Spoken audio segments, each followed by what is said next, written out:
પ્રદોષ ત્રયોદશી વ્રત કથા।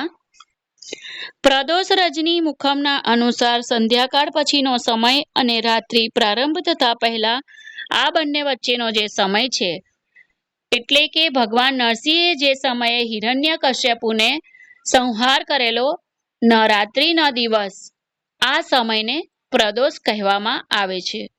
પ્રદોષ વ્રત કરનારે આ સમયે જ ભગવાન શંકરનું પૂજન અને અર્ચન કરવું જોઈએ।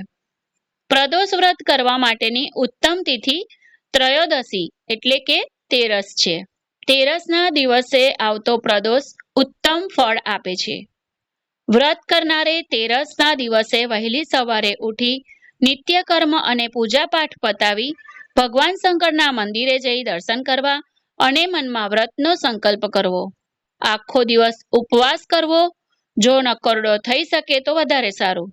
સાંજના સમયે 3 ઘડી થોડો સમય પહેલા વ્રત કરનારે નહીને સ્વચ્છ સફેદ વસ્ત્ર ધારણ કરવા અને સંધ્યા વંદના કરવી અને ત્યારબાદ ભગવાન શિવનું પૂજન પ્રારંભ કરવું। પૂજા સ્થળને સ્વચ્છ પાણીથી ધોઈને ત્યાં 7 ધાનનો મંડપ એટલે કે યંત્ર બનાવવો અને તેના ઉપર 7 રંગના પુષ્પથી પદ્મ પુષ્પની આકૃતિ બનાવવી।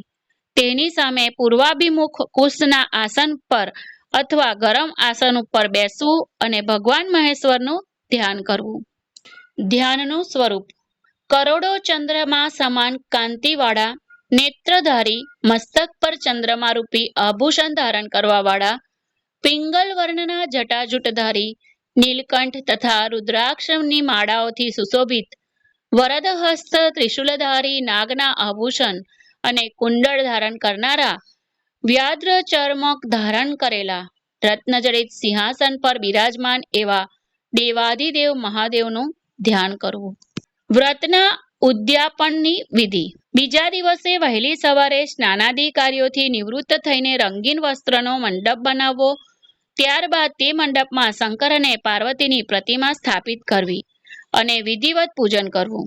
ભગવાન શિવ અને માતા પાર્વતીને પ્રસન્ન કરવા માટે ખીર વડે હવન કરવો। હવન કરતી વખતે ઓમ ઉમા સહિત શિવાય નમઃ મંત્રના જાપ કરતા કરતા 108 આહુતિ આપવી અને તે ઉપરાંત ઓમ હ્રીમ ક્લીમ નમઃ શિવાયનું ઉચ્ચારણ કરતા કરતા 108 આહુતિ આપવી। આ હવન વિદ્વાન બ્રાહ્મણના હસ્તે કરાવવામાં આવે તો તેનું ફળ અનેક ગણું મળે છે। હવન સંપન્ન થયા પછી બ્રાહ્મણને ભોજન કરાવવું અને યથાશક્તિ દાન દક્ષિણા આપવી। ત્યારબાદ બ્રાહ્મણના મુખેથી સ્વસ્તિ વાંચન કરાવવું અને શુભ આશીર્વાદ લેવા। બ્રાહ્મણની આજ્ઞા લઈને સ્નેહીજનો સાથે પ્રસાદ ગ્રહણ કરવો। આ પ્રમાણે વ્રત કરનાર પુત્ર પૌત્રાદિથી યુક્ત થાય છે તથા તેના ધન ધાન્ય, સુખ સંપત્તિ અને આરોગ્યમાં વધારો થાય છે અને દરેક ક્ષેત્રમાં વિજય મેળવે છે। સર્વ પાપમાંથી મુક્ત થઈ મોક્ષ પામે છે। આ પ્રમાણે સ્કંદ પુરાણમાં કહેવામાં આવ્યું છે।